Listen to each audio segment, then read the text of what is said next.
Good morning student.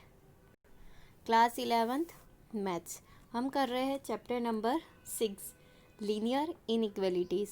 आज इस video में हम सॉल्व करेंगे 6.3 एक्सरसाइज का क्वेश्चन नंबर 11। क्वेश्चन नंबर 11 आपके पास गिवन है, solve the inequalities by graphical representation. Right, graphical representation है तो देखिए equation number first 2x plus y greater than or equals to 4। Second equation है x plus y less than or equals to 3। Third equation है 2x minus 3y less than or equals to 6। अभी तक के questions में आपने देखा होगा कि आपके पास लीनियर इनइक्वालिटीज़ ऑलमोस्ट दो ही रहती थी, तो हमारे पास ग्राफ में कितनी स्ट्रेट लाइन आती थी? ओनली 2। अब इस क्वेश्चन में माइनर चेंजेस हैं। अब इसमें दो लीनियर इक्वालिटीज़ न होते हुए अब कितनी है? 3। इट मीन्स कि अब हमारे ग्राफ में कितनी स्ट्रेट लाइन आएगी? 3। तो जो वर्क हम दो इक्वेशंस के लिए करते थे, सेम प्रोसेस थर्ड इक्वेशन के लिए भी होगा, वही की वही टोटल प्रोसेस। लेकिन अब हमें तीनों इक्वेशन के लिए दो दो सॉल्यूशन फाइंड करना है, ओरिजिन चेक करना है, ग्राफ को प्लॉट करना है और कॉमन एरिया फाइंड करना है। क्लियर? अब आइए सबसे पहले फर्स्ट इक्वेशन को देखते। फर्स्ट इक्वेशन सॉल्यूशन में हमारे पास क्या गिवन है? 2x plus y greater than or equals to 4 equation given है। अब इसके लिए मुझे कितने चाहिए? मिनिमम सॉल्यूशन 2 चाहिए। राइट, 2 सॉल्यूशन चाहिए। This is x and y। तो सॉल्यूशन फाइंड करने के लिए हम क्या करते हैं? Putting the value of x equals to 0 and y equals to 0 in equation 1 by 1, then we get value of. It means कि ये जो इक्वेशन गिवन है इसमें एक बार हम x को 0 रखेंगे, y मिल जाएगा, y को 0 रखेंगे, x मिल जाएगा। देखिए पहले मैं x को 0 रखती हूँ, 2 into 0 0 plus y equals to 4। It means कि जब मैंने 0 रखा तो y मुझे कितना मिला? 4। 0 रखने पे मुझे मिला 4। क्लियर? अब मैं क्या करूँगी? y को 0 रखूँगी, 2x प्लस 0 इक्वल्स टू 4। मतलब x इक्वल्स टू कितना हो गया? 4/2। इट मीन्स कितना आ गया? 2। मतलब जब मैंने y को 0 रखा तो x कितना मिल गया मुझे? 2। तो देखिए यहाँ लिखा है कि x इक्वल्स टू 0 रखने पे y इक्वल्स टू 4 मिला है और y इक्वल्स टू 0 रखने पे x इक्वल्स टू 2 मिला है। करेक्ट? अब हमारे पास रिक्वायर्ड पॉइंट्स क्या हो गए? द रिक्वायर्ड पॉइंट्स 0,4 और 2,0। क्लियर? ये दो पॉइंट्स हो गए। अब हमें चेक करना है origin. Checking for the origin. Origin को चेक करेंगे तो देखिए 2 into 0 plus 0 greater than or equals to 4। तो बताइए 0 बड़ा होता है कि 4 बड़ा होता है? 4। जबकि यहाँ पे किसको बता रहे? 0 को। इट मीन्स कि ये जो कंडीशन मिल रही है वो कैसी है? फॉल्स है। This is not true. अब ट्रू नहीं है, इट मीन्स इसमें ओरिजिन का शेडेड पार्ट आएगा क्या? नहीं, ओरिजिन का शेडेड पार्ट नहीं आएगा। तो हम क्या लिखेंगे? Hence the origin does not lie in the solution area of the line graph. मतलब जो हमारी स्ट्रेट लाइन बनेगी उसमें ओरिजिन वाला पार्ट इंक्लूड नहीं होगा। The solution area would be given by the right side of the line graph. तो जब हमेशा नॉट ट्रू आए तो राइट साइड जाता है, ट्रू आता है तो लेफ्ट साइड जाता है। क्लियर? ये हो गया। अब देखिए ये तो फर्स्ट इक्वेशन के लिए कंडीशन क्लियर हो गई है। अब हम किसकी बात करेंगे? सेकेंड इक्वेशन के लिए। सेकेंड इक्वेशन क्या है हमारे पास? x plus y less than or equals to 3। अब मुझे इसके लिए भी मिनिमम कितने सॉल्यूशन चाहिए? 2। राइट? तो उसके लिए अगेन हम क्या करेंगे? x equals to 0 and y equals to 0 in equation 1 by 1 we get value of. मतलब हम ये पुट करेंगे तो देखिए x की प्लेस पे मैंने 0 रखा तो y मुझे कितना मिल गया? 3। मतलब x इक्वल्स टू मैं 0 रखूँगी तो y मिल गया मुझे 3। अब मैं किसको 0 रखूँगी? y को। y को 0 रखूँगी तो x कितना मिल गया? 3। मतलब मेरे पास दो सॉल्यूशन हो गए कि जब मैंने x को 0 रखा तो y 3, y को 0 रखा तो x 3। यहाँ पे देखिए क्लियर लिखा है x equals to 0 it means y3, y equals to 0 it means x3. The required points 0,3 और 3,0, ये 2 पॉइंट्स हो गए। अब इस इक्वेशन के लिए भी मुझे क्या चेक करना है, ओरिजिन बिलोंग करता है या नहीं। तो चेकिंग फॉर द ओरिजिन 0,0, देखिए x की प्लेस पे 0 रखा, y की प्लेस पे 0 रखा है, this is less than or equals to 3, ये आ गया। अब बताइए 0 बड़ा होता है कि 3 बड़ा होता है, तो ये कंडीशन कैसी है, ट्रू। मतलब इस इक्वेशन के लिए अब इसके शेडेड पार्ट में ओरिजिन डेफिनेटली बिलोंग करेगा, और ओरिजिन बिलोंग कर रहा है, कंडीशन ट्रू है, तो ग्राफ कहाँ जाएगा, लेफ्ट साइड।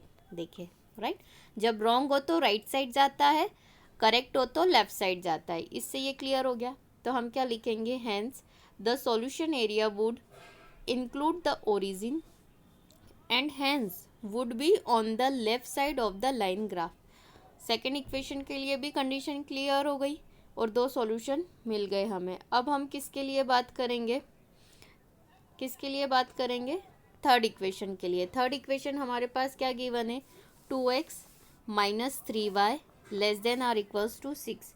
मतलब अब मुझे इसके लिए भी कितने सॉल्यूशन चाहिए, 2, राइट, x और y। तो यहाँ पे भी 2 सॉल्यूशन फाइंड करने के लिए मुझे क्या चाहिए, x equals to 0 and y equals to 0 रखना पड़ेगा। तो देखिए, putting the value of x equals to 0 and y equals to 0 in equation 1 by 1 we get value of. तो देखिए x इक्वल्स टू 0 रखा है, तो 2 into 0 0 minus 3y equals to 6, मतलब y इक्वल्स टू कितना आया, -2 आ गया, -2 आ रहा है। मतलब जब मैंने x को 0 रखा तो y मुझे कितना मिला, -2। अब y इक्वल्स टू 0 रखेंगे तो ये हो गया 2x, 3 इंटू 0 0, तो x इक्वल्स टू कितना आ जाएगा, 3। तो जब मैंने y को 0 रखा तो x इक्वल्स टू कितना मिल गया, 3। तो देखिए जब मैंने x को 0 रखा तो y -2, करेक्ट, और जब y को 0 रखा तो x इक्वल्स टू 3, राइट। तो देखो रिक्वायर्ड पॉइंट्स हो गए 0, -2 और 3, 0, राइट। अब देखिए, अब इसके लिए ओरिजिन चेक करना है कि शेडेड पार्ट इसमें बिलोंग करता है कि नहीं।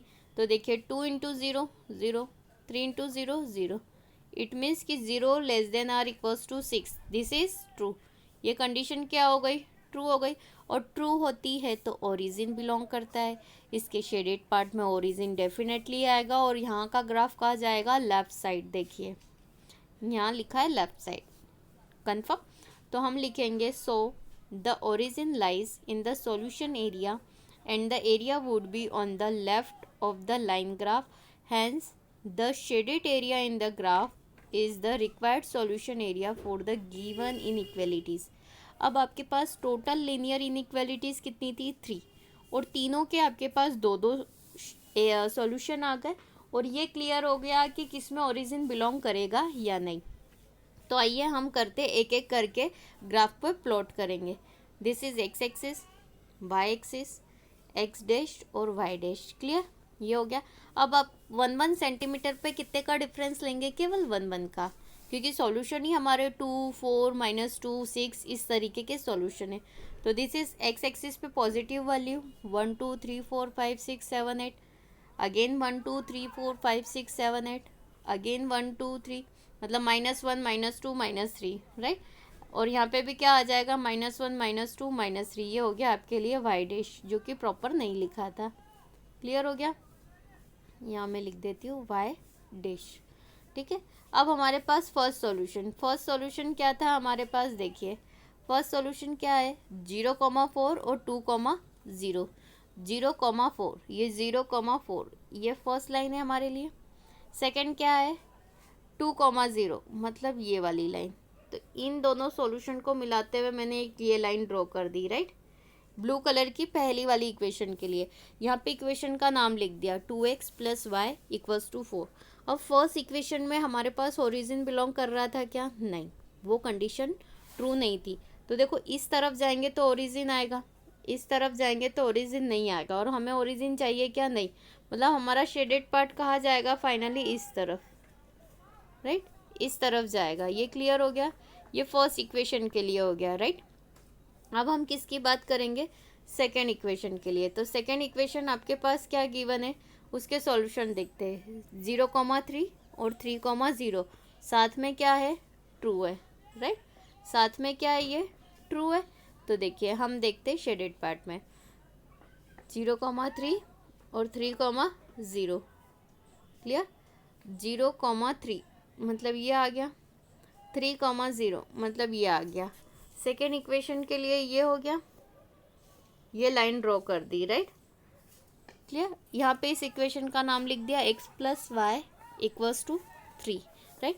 अब इधर अगर हम जाएंगे तो ओरिजिन आएगा, इधर जाएंगे राइट साइड तो ओरिजिन नहीं आएगा। तो सेकेंड केस में हमारी कंडीशन क्या थी, ट्रू। इट मीन्स ओरिजिन आना चाहिए, मतलब इस लाइन का शेडेड पार्ट कहाँ जाएगा, लेफ्ट साइड। तो यहाँ जाएगा shaded part,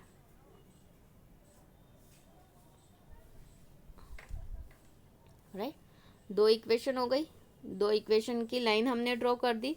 now the equation number third में हमारे पास क्या दे के रखा है, देखिए दो सॉल्यूशन दिए हैं, 0,-2 और 3,0।